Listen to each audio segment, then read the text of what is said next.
नमस्कार दोस्तों, स्वागत है आप सभी का आज के मुख्य समाचार के इस वीडियो में, जहां हम आपके लिए हर दिन लेकर आते हैं देश और दुनिया की तमाम बड़ी खबरें। एक एक करके सभी बड़ी खबरों के बारे में आपको सटीक जानकारी देंगे। बस आप इस वीडियो के साथ अंत तक बने रहें। साथ ही आपसे एक छोटी सी रिक्वेस्ट है कि मुझे इस वीडियो को बनाने में बहुत मेहनत लगती है, तो इस मेहनत के लिए वीडियो पर एक लाइक जरूर कीजिएगा। साथ ही वीडियो के नीचे दिए गए इस लाल बटन को दबाकर चैनल को सब्सक्राइब कीजिए और इस घंटी को भी दबाइए ताकि आपको दिन भर की बड़ी खबरों की जानकारी लगातार मिलती रहे।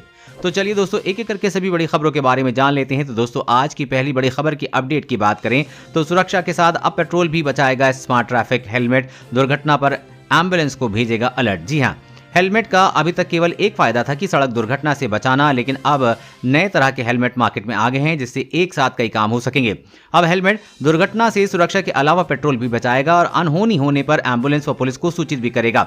एक प्राइवेट कॉलेज में बीटेक के छात्रों द्वारा बनाए गए इस हेलमेट में ट्रैफिक कंट्रोल भी होगा। Ashoka institute of technology and management Varanasi के छात्र आशीष त्रिपाठी, विपिन और सुलेख ने मिलकर स्मार्ट ट्रैफिक हेलमेट इजाद किया है, जो ट्रैफिक सिग्नल के लाल होने पर गाड़ी को बंद कर देगा और सिग्नल हरा होने पर ही अपने आप गाड़ी स्टार्ट कर देगा। ये ट्रैफिक सिग्नल के 50 मीटर के दायरे पर आते ही काम करना शुरू कर देगा। इसमें लगे ट्रांसमीटर से दुर्घटना होने पर यह अपने आप पुलिस और एम्बुलेंस को सूचित कर देगा। साथ ही उन्होंने बताया कि सिग्नल पर बाइक बंद होने से करोड़ों लीटर पेट्रोल की बचत कर वातावरण को प्रदूषण मुक्त किया जा सकता है। इस हेलमेट के में करीब 20 मिलीलीटर तेल जल जाता है, तो 1 मिनट के लिए 1 करोड़ गाड़ी बंद हो जाए तो लाखों लीटर पेट्रोल बच सकता है। और अगली बड़ी खबर की बात करें तो पैंगोंग झील से जल्द ही पूरी तरह से पीछे हट जाएगी चीनी सेना, समझौते का ईमानदारी से पालन कर रहा है ड्रैगन। जी हां, भारत और चीन के बीच बनी सहमति के अनुसार अगले हफ्ते तक लद्दाख के पैंगोंग झील से सैनिक वापस बुला लिए जाएंगे। सैटेलाइट तस्वीरों से ये पता लग रहा है कि चीन की पीपुल्स लिबरेशन आर्मी इस क्षेत्र में तेजी से वापस लौट रही है।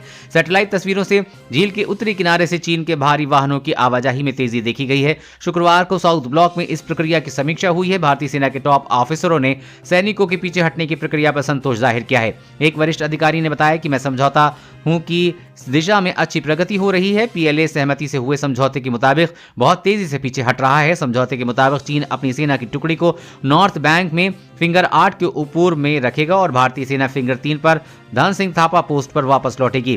फिंगर 4 से 8 के बीच का पूरा इलाका डिमिलिटराइज्ड हो रहेगा और यहां पेट्रोलिंग को लेकर बाद में कमांडर स्तर की वार्ता के दौरान फैसला लिया जाएगा। पैंगोंग के दक्षिणी किनारे से चीन के मुख्य युद्धक टैंकों की वापसी के सबूत हैं। रक्षा मंत्रालय के मुताबिक पैंगोंग झील पर सैनिकों के हटने की प्रक्रिया पूरे होने के बाद दोनों पक्ष गोगरा हॉट स्प्रिंग और देवसंग में भी सैनिकों को हटाने के लिए वार्ता करेंगे। और अगली बड़ी खबर की बात करें तो कल से वाहनों के लिए फास्टैग अनिवार्य नहीं तो वसूला जाएगा दोगुना टोल टैक्स। जी हां, कल से देश भर के टोल प्लाजा पर सिर्फ फास्टैग से ही टोल टैक्स का भुगतान किया जा सकेगा। बगैर फास्टैग के वाहनों से दोगुना टोल टैक्स वसूला जाएगा। सरकार ने 1 जनवरी से फास्टैग को अनिवार्य किया था, लेकिन बाद में फिर से छूट दे दी गई थी। लेकिन अब बगैर किसी छूट के फास्टैग से ही टोल टैक्स भुगतान की व्यवस्था को लागू कर दिया गया है। सड़क परिवहन व राजमार्ग मंत्रालय के सचिव गिरधर अरमाने ने NHAI प्रदेश में तैनात क्षेत्रीय अधिकारी व सभी राज्यों के मुख्य सचिव को पत्र लिखा है कि पत्र में उल्लेख है कि केंद्र सरकार देश के सभी टोल प्लाजा पर फास्टैग से टोल टैक्स के भुगतान को अनिवार्य करने जा रही है। 80% वाहनों में फास्टैग लगाया जा चुका है। सरकार के आदेश के बाद सभी निजी व व्यावसायिक वाहनों में फास्टैग लगाकर आ रहा है, लेकिन पुराने वाहनों को इस नियम के दायरे में लाने के लिए थर्ड पार्टी बीमा व पंजीकरण नवीनीकरण के फास्टैग को अनिवार्य बनाया जा रहा है। ये नियम 1 अप्रैल से लागू हो जाएगा। और अगली बड़ी खबर की बात करें तो किसान CNG में बदलकर पुराना ट्रैक्टर 15 साल तक चला सकेंगे। सालाना 1 लाख रुपए की होगी बचत। जी हां, सड़क परिवहन व राजमार्ग मंत्री नितिन गडकरी ने कहा है कि डीजल के बजाय CNG ट्रैक्टर के इस्तेमाल से किसान सालाना 1 लाख रुपए तक बचा सकेंगे। CNG ट्रैक्टर से 80% वायु प्रदूषण कम होगा। वहीं नए उत्सर्जन मानक के तहत उनको चलाने पर प्रतिबंध नहीं लगेगा और 15 साल तक किसान ऐसे ट्रैक्टर को चला सकेंगे, क्योंकि सरकार की कबाड़ नीति में 15 साल पुराने व्यावसायिक वाहनों को हटाने की योजना है। CNG ट्रैक्टर से किसान पैसे बचा सकेंगे। इसके साथ ही गांव कस्बों में डीजल से CNG में बदलने की तकनीक संबंधी केंद्र खुलेंगे, जिससे बड़े पैमाने पर लोगों को रोजगार मिलेगा। खेती बाड़ी, गेहूं, धान व कृषि से आदि वेस्ट से बायो CNG बनाने की योजना है। सरकार हर साल पेट्रोलियम पदार्थ के निर्यात पर खर्च होने वाले 8 लाख करोड़ को कम करना चाहती है। ये वैकल्पिक ईंधन को बढ़ावा देने से होगा। इसके तहत bio CNG, electric, ethanol, hydrogen आदि ईंधन के उपयोग पर काम कर रही है। इससे देश के किसानों को फायदा होगा। और अगली बड़ी खबर की बात करें तो इजरायली इंजीनियरों ने बेची घातक ड्रोन, आरोप की तकनीक भारत के लिए खतरा। जी हां, इजराइल से अरबों डॉलर के अत्याधुनिक हथियार खरीदने वाले भारत के लिए एक बुरी खबर सामने आ रही है। इजराइल के 20 इंजीनियरों के खिलाफ एक एशियाई देश को बेहद घातक सुसाइड ड्रोन हारोव की तकनीक बेचने का आरोप लगा है। इजराइल ने इस एशिया देश का नाम नहीं बताया। यह खबर भारत के लिए दो तरीके से चिंताजनक है। दरअसल भारत भी इसी ड्रोन को इजराइल से खरीद रहा है। वहीं इजराइल पर कड़ी नजर रखने वाली राजनीतिक ब्लॉगर का दावा है कि ये एशियाई देश कोई और नहीं बल्कि भारत का दुश्मन चीन है। इजरायली मीडिया की रिपोर्ट के मुताबिक 20 लोगों के खिलाफ जांच शुरू हुई है। इन पर एक एशियाई देश के लिए सुसाइड ड्रोन का अवैध तरीके से डिजाइन बनाने, उसका उत्पादन करने और बेचने का आरोप लगा है। इस खबर के सामने आने से ठीक पहले इजराइल ने ऐलान किया था कि उसने 3 देशों को यह घातक ड्रोन मिसाइल देने का सौदा किया है।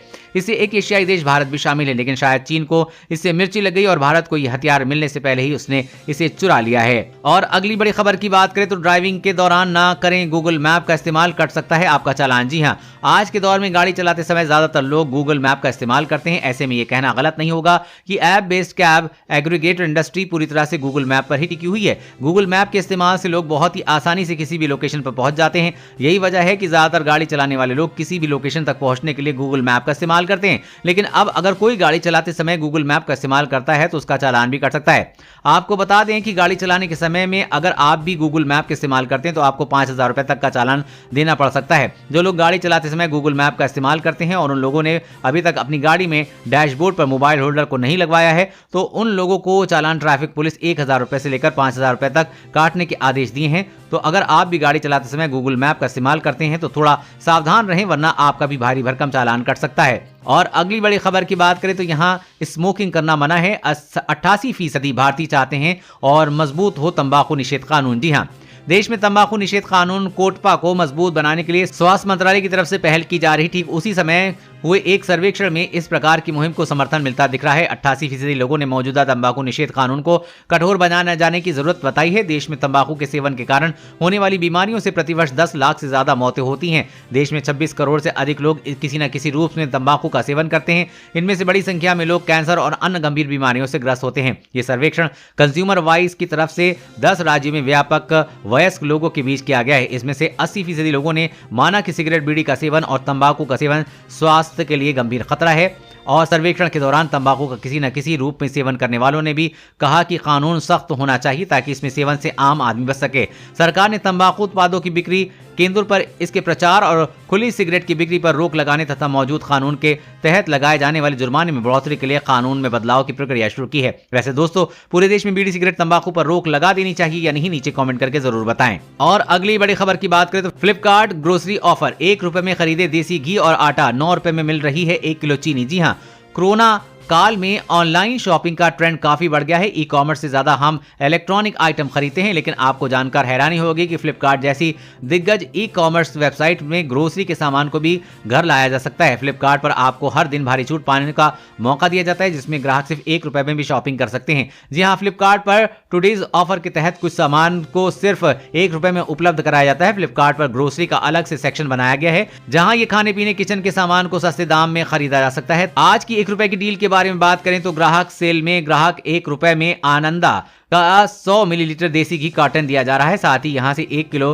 राजधानी आटा भी 1 रुपए में खरीदा जा सकता है। फ्लिपकार्ट से ग्राहक फूड ग्रेन, तेल और घी को 60% तक के डिस्काउंट पर खरीद सकते हैं। वहीं दाल, आटे, मसाले जैसे सामान पर 25% की छूट पा सकते हैं। इसके अलावा शैम्पू पर 35% का डिस्काउंट और हर्बल एंड नेचुरल पर 30% का डिस्काउंट दिया जा रहा है। आप भी ऑफर का फायदा उठा सकते हैं।